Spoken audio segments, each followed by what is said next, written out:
The notion of peace was not always the one the world's population is currently acknowledging. History has shown us, through multiple events, that the world as we know it has been shaped by our ancestors through events such as wars, religion, reforms, and other variables that had their own share of influence, be it big or small. And, throughout history, we can see that the prosperity of all nations boomed during peace, a word that in these times sounds like a constant variable that is never prone to change. Peace has had its roots since the beginning of time, but it only became a proper, cemented entity at the end of the 30 Years' War, in the form of the treaties that had been signed in the German cities of Osnabrück and Münster, known as the Peace of Westphalia. These treaties have also ended the 80 Years' War between the Dutch Republic and Spain, with the latter formally recognizing the Republic as an independent state.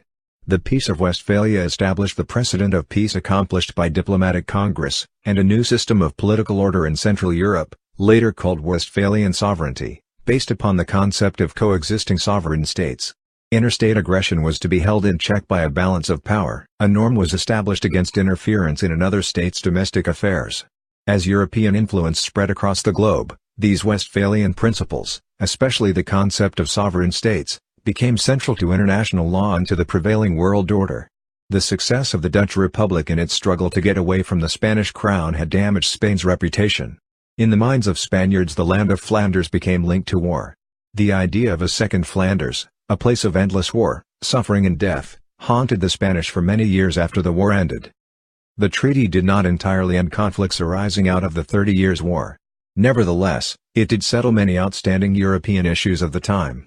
Some of the principles developed at Westphalia, especially those relating to respecting the boundaries of sovereign states and non-interference in their domestic affairs, became central to the world order that developed over the following centuries, and remain in effect today.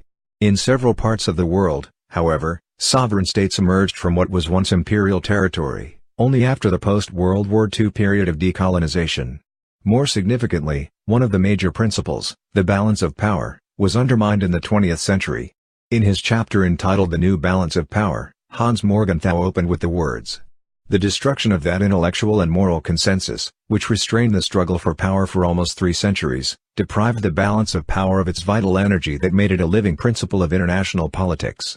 The most obvious of these structural changes, which impairs the operation of the balance of power, is to be found in the drastic numerical reduction of the players in the game."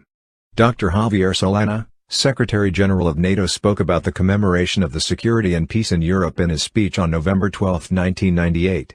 In his speech he touched upon the important wars that happened, and how the treaties helped people to realize the values of unity. He ended his speech by saying the Peace of Westphalia was a peace without winners and losers. If there was any winner at all, it was reason. It is, in short, a hopeful sign of mankind's ability to make progress.